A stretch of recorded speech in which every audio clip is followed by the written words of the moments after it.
Hi, welcome to the Mike Brenner and Loshak Sports Betting Show, brought to you by Yahoo Sports. Mike Brenner and I, of course, are with SportsbookReview.com, SBR Sports Picks. This is our very first episode of this show. Today is May 24th. We're going to be covering important topics in the world of sports betting twice weekly. I'm excited for the show, Mike Brenner. Are you excited for it? Absolutely. I'm actually very excited for it. Are you excited for it? I'm not very excited about these cartoons behind us, though. What the hell well, is this? This is why I am excited. Look, they got me looking like I was in 1985. You look like a that. superhero. You like Captain America. I look like a bureaucrat from the Bush administration. John Bolton or someone. Yeah, Jesus. We'll you do look like a grumpy old man there, Pistol Pete. Well, I look like John Bolton. You remember John Bolton? John, yes, I do. Touch this one up. Leave this one alone.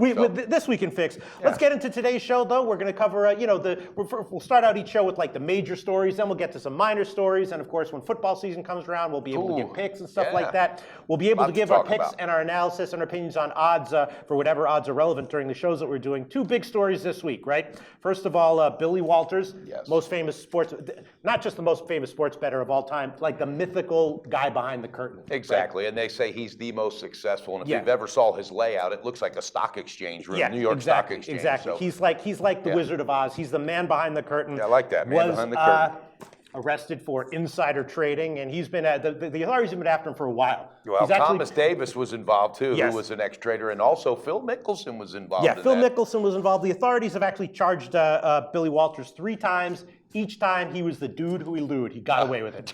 They can't pin him down on anything. And that makes Phil Mickelson lucky lefty. Yeah, absolutely. Maybe it is. The other big news is that the Kentucky Derby winner Nyquist is out of the Belmont Stakes. Let's start with that one first.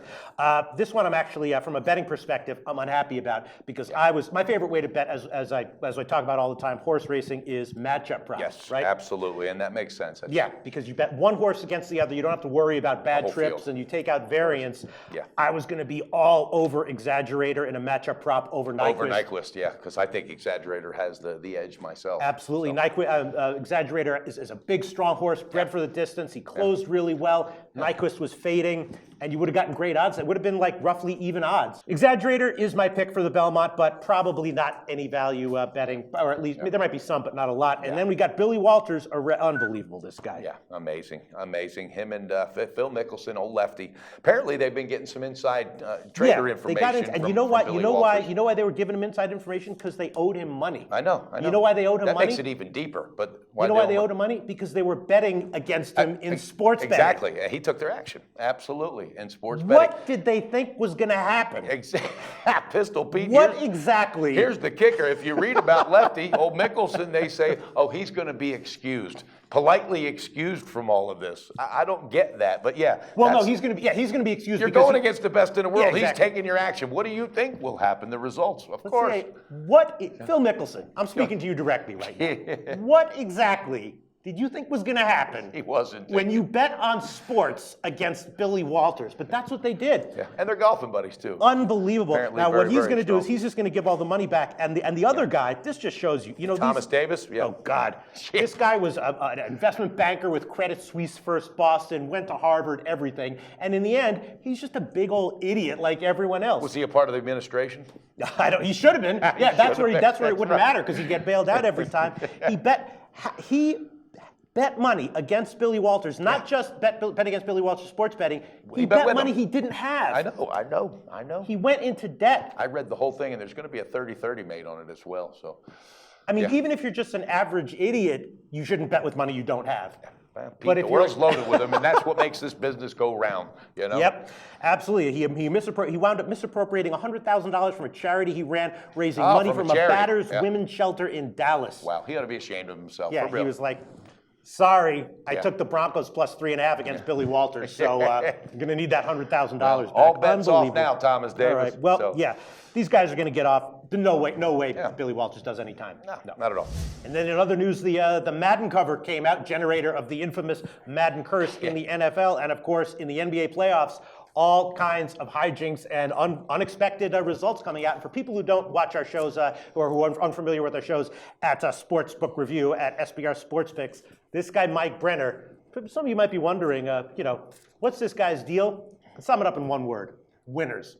winners. Mike Pistol Brenner, Pete. what are you in NBA? You're like 53.5%, something like that? Yeah, and it's not just because of that, but I just like the details, the factors that go into making the right choice when it comes to sports betting. And in MLB, he's at like a plus 3.5% over a huge sample size, and he's had a great read on much of the NBA playoffs, not all of the NBA playoffs, though. No, of course. And things are crazy right now, Mike Brenner. The Golden State Warriors won 73 games, and it's which looking like I had a good feel for that about a third of the way through the season. I said, Pistol Pete, they're going to beat that record of 73. And not just that, don't forget your best call of all, which was you predicted that the best betting value in the series against OKC was OKC in 6 games. Yes. So they're down 2-1 right now? Exactly. The Raptors are even with the Cavs? Yeah, it's Mike looking Brenner, good. educate us. People are confused. What's going on? OKC has put a defense on this team that Golden State has not seen, all right? For 2 years now, they live, they breathe, they reside in three-point land. So what has happened is OKC and Donovan have figured out a way to push them away from the regular perimeter game. They're not setting up. They don't have the one bounce pass and then shoot. They're shooting off balance. They're not setting up for shots. And what's happening is obviously they're missing the shots and they're getting into a transition game the other way that they're not used to. Okay, this team led all categories, most of them in 3 points over the year. Okay, for the full year they were 41. They took 31 threes a game. Mm-hmm. That's the only average that hasn't dipped a bunch. It's only dipped not even a half of one. So they're still shooting 30.5. But what has dipped is their percentage. 3-point was at 41.6. 41.6 for the year, okay? They, right now, in this series, are 37.4. All right, Oklahoma City Thunder also is locked down on the regular field goal percentage. It was 49%, now it's 45% in the playoffs. Assists went from 29 to 23. Offensive rating dropped from number 1 to number 13. Defensive rating from number 5 to 18. All right, that's not a fluke. They know how to play this team. That's exactly what I was going to say. I was going to say, so to sum up, it's not a fluke. I mean, they won 73 games in the regular season. They're a damn good team. They're a damn good team. Last year, they faced Memphis, and then they went on to face Cleveland, who was all banged up. Well, guess what? OKC is not those teams. Billy Donovan mixed with Westbrook and Durant spells cash and tickets. I like it. I think they can do it in 6. I'm quoting. Good betting value. I have some odds to win the NBA title right now that I can quote at Pinnacle. 3-1 is OKC. The Golden State Warriors are 3-2, plus 150. What do you make of those odds? Off? I think they're off a little bit, but also one odds that I liked on a future was if OKC wins it, and I think they can. Okay, Michael Westbrook, a futures bet MVP, because he's what makes